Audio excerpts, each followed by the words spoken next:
혹시 나는 분산 투자도 잘하고 있고 세금 공부도 나름대로 했으니 문제 없겠지 라고 안심하고 계신가요?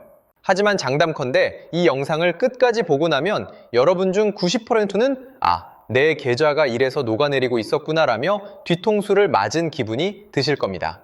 우리가 흔히 하는 실수들, 소위 전문가들이 말해주지 않는 투자 계좌에 치명적인 함정들이 있거든요. 겉으로 보기엔 멀쩡해 보이지만 속은 골마 터지기 직전인 가짜 분산 투자부터 벌어들인 수익의 4분의 1을 국가에 헌납하게 만드는 세금 구멍까지, 특혜법까지 오늘 제가 그 실체를 낱낱이 파헤쳐 드리겠습니다. 영상을 시작하기 전에 구독 눌러주시면 여러분의 부의 추월이 훨씬 더 빨리 질 것입니다. 자, 10년 뒤 내 동료는 수억 원의 자산가가 되어 있는데 똑같이 투자한 나는 세금 떼고 수수료 떼고 나니 남는 게 없다면 정말 어처구니가 없죠. 내 소중한 돈을 지키고 싶은 분들이라면 지금부터 단 한 문장도 놓치지 마세요. 먼저 첫 번째, 지옥의 문, 가짜 분산 투자의 실체부터 파헤쳐 보겠습니다. 여러분께 질문 하나 드릴게요. 저는 S&P 500도 사고 나스닥 100도 사고 요즘 핫한 반도체 ETF도 샀어요. 이 정도면 완벽한 분산 투자 아닌가요? 라고 묻는 분들 정말 많으십니다. 자, 그런데 이거 어쩌죠? 이건 분산 투자가 아니라 그냥 한 바구니에 계란을 몽땅 담아놓고 바구니 색깔만 바꿔칠한 거나 다름없습니다. 왜냐고요? 한번 속을 들여다볼까요? S&P 500의 상위 종목이 뭡니까? 애플, 마이크로소프트, 엔비디아, 아마존이죠. 그럼 나스닥 100은요? 역시 애플, 마이크로소프트, 엔비디아, 아마존입니다. 여기에 반도체 ETF까지 더하면 결국 엔비디아 비중만 미친 듯이 늘어나는 꼴입니다. 결국 여러분은 분산을 한 게 아니라 미국 빅테크 기업들의 내 모든 운명을 건 초고위험 몰빵 투자를 하고 계신 겁니다. 서울로 치면 강남의 아파트 한 채, 바로 옆 골목에 상가 한 채, 그 뒷골목에 오피스텔 한 채 사놓고 나는 지역별로 완벽하게 분산했어 라고 말하는 것과 똑같은 거예요. 만약 기술주의 거품이 끼어서 한 번에 무너진다면 여러분의 계좌는 스탈링을 하듯 싸대기 갈 길 정도의 초토화 상태가 될 겁니다. 진정한 분산 투자는 겉이 아니라 속을 봐야 합니다. 종목이 겹치는지 상관관계가 어떻게 되는지 확인해야 한다는 거죠. 그런데 이걸 귀찮다고 안 하니까 자꾸 가짜 분산의 늪에 빠지는 겁니다. 정말 무서운 건 뭔지 아세요? 내가 분산 투자를 잘하고 있다는 그 착각이 나중에 하락장이 왔을 때 더 큰 공포로 다가온다는 사실입니다. 에요, 분산해서 했는데 왜 다 같이 떨어지지? 라고 당황할 때는 이미 늦었습니다. 자, 그럼 이 위험한 가짜 분산을 피했다 칩시다. 그럼 이제 수익만 내면 끝인가요? 아니요, 이제 더 무서운 놈이 기다리고 있습니다. 바로 세금이라는 이름의 거대한 구멍이죠.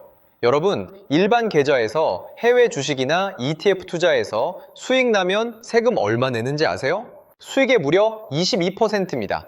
내가 1억 원을 벌어도 2,200만 원은 내 돈이 아니라는 거예요. 1년 동안 뼈 빠지게 차트 보고 공부해서 수익 냈는데 가만히 앉아 기다리던 국가가 내 수익의 4분의 1을 툭 떼어간다. 이건 정말 참을 수 없는 일이죠. 그래서 우리는 세금 방패를 준비해야 합니다. 바로 연금저축, IRP, 그리고 ISA 같은 절세 계좌들이죠. 아유, 그런 건 복잡해서 싫어요. 나중에 돈 묶이는 거 아니에요? 라고 하시는 분들 계시죠? 그럼 그냥 세금 꼬박꼬박 다 내고 남들보다 20% 늦게 부자 되시면 됩니다. 하지만 똑똑한 투자자들은 절대 그렇게 안 하죠. 절세 계좌를 활용하면 당장 내야 할 세금을 뒤로 미루는 과세 이연 혜택을 줍니다. 이게 왜 중요하냐고요? 내야 할 세금을 안 내고 그 돈으로 다시 재투자를 해서 복리 효과를 누릴 수 있기 때문입니다. 생각해보세요. 전쟁터에 나가는데 방탄복도 안 입고 맨몸으로 나가는 군인이 있나요? 절세 계좌는 여러분의 수익을 지켜줄 가장 강력한 방탄복이자 요새입니다. 특히 연금저축이나 IRP는 연말정산 때 세액공제까지 해주니까 투자 수익이 나기도 전에 이미 13.2%에서 16.5%의 수익을 확정 짓고 시작하는 셈이에요. 세상 어디에 이런 확정 수익 상품이 있습니까? 이런 꿀통을 보고도 발을 안 담그신다는 건 그냥 돈을 길바닥에 뿌리는 행위나 마찬가지입니다. 그런데 말입니다. 이렇게 완벽하게 세팅을 다 해놔도 결국 마지막에 무너지는 분들이 꼭 있습니다. 왜일까요? 바로 인간의 본성, 공포 때문입니다. 주식시장은 언제나 출렁입니다. 폭등할 때가 있으면 폭락할 때도 있죠. 그런데 많은 분이 하락장의 공포를 이기지 못하고 가장 낮은 가격에 손절을 치고 도망갑니다. 그러고는 나중에 시장이 다시 회복되면 그때 안 팔 걸 하며 가슴을 치죠. 이게 반복되면 계좌는 결국 우하향하게 됩니다. 이런 비극을 막으려면 필요한 게 바로 자산 배분의 마법입니다. 주식에만 100% 몰빵하는 게 아니라 채권, 금, 현금 같은 안전 자산을 적절히 섞어주는 거죠. 예를 들어 주식 50%, 채권 30%, 금 20% 이런 식으로요. 이렇게 해두면 주식이 떡락해도 채권이나 금이 버텨주니까 계좌가 덜 아픕니다. 심리적으로 안정되니까 좀 떨어졌네. 이럴 때 더 사야지 라는 여유가 생기는 겁니다.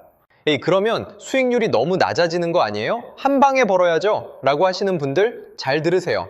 투자의 세계에서 가장 중요한 건 얼마나 버느냐가 아니라 얼마나 안 잃느냐입니다. 하락장에서 내 계좌가 50%가 되면 원금을 회복하기 위해 100%의 수익을 내야 합니다. 하지만 자산 배분으로 10%만 방어했다면 금방 정고점을 돌파하고 우상향할 수 있죠. 이게 바로 부자들이 자산을 지키고 불리는 핵심 비결입니다. 자, 이제 정리해 볼까요? 여러분의 계좌를 지키기 위한 3단계 전략입니다. 첫째, 가짜 분산 투자의 늪에서 빠져나오세요. 내가 가진 ETF들의 속살을 들여다보고 종목이 겹치지 않게 재조정해야 합니다. 미국 기술주만 살 게 아니라 배당주, 가치주 혹은 다른 국가의 자산도 고려해 보세요. 둘째, 절세 계좌라는 세금 방패를 당장 만드세요. ISA는 만능 통장입니다. 여기서 비과세 혜택을 최대한 누리고 연금저축과 IRP로 노후 자금과 절세를 동시에 잡으세요. 세금으로 나갈 돈을 내 계좌에 머물게 하는 것, 그것이 가장 확실한 투자입니다. 셋째, 주식, 채권, 금으로 자산을 배분해서 어떤 풍랑에도 견딜 수 있는 함대를 만드세요. 그리고 매달 일정 금액을 기계적으로 넣는 적립식 투자를 실천하세요. 시장의 소음에 귀를 닫고 그저 시스템에 몸을 맡기는 겁니다. 여러분, 투자는 기술이 아니라 철학이고 인내입니다. 오늘 제가 말씀드린 이 원칙들 사실 유튜브 조금만 찾아보면 다 나오는 이야기일 수도 있습니다. 하지만 실제로 실천하는 사람은 1%도 안 됩니다. 그 1%가 되느냐 마느냐가 10년 뒤 여러분의 인생을 결정할 겁니다. 지금 당장 여러분의 계좌를 열어보세요. 혹시 이름만 다른 똑같은 종목들로 가득 차 있지는 않나요? 세금으로 줄줄 새는 구멍은 없나요? 오늘 영상이 여러분의 잠자고 있던 계좌에 강력한 정의 충격이 되었기를 바랍니다. 만약 당신이 지금 이 순간에도 하락장이 무서워 잠을 못 이루고 있다면 그건 투자를 잘못하고 있다는 강력한 신호입니다. 다시 한번 점검하고 다시 시작하세요. V 추월 차선은 화려한 단타 기술이 아니라 이런 단단한 기초와 시스템 위에서 만들어지는 법이니까요. 자, 오늘 이야기는 여기까지입니다. 정말 긴 시간 동안 집중해주신 여러분은 이미 부자가 될 자격이 충분합니다. 오늘 내용이 유익했다면 구독과 좋아요, 알림 설정까지 꼭 부탁드리고요. 여러분의 투자 고민이나 나는 이렇게 해서 성공했다, 혹은 이런 실수를 했다 하는 경험담이 있다면 댓글로 자유롭게 남겨주세요. 저는 다음에도 더 깊이 있고 여러분의 지갑을 두둑하게 만들어줄 흥미로운 지식 이야기로 돌아오겠습니다. 감사합니다.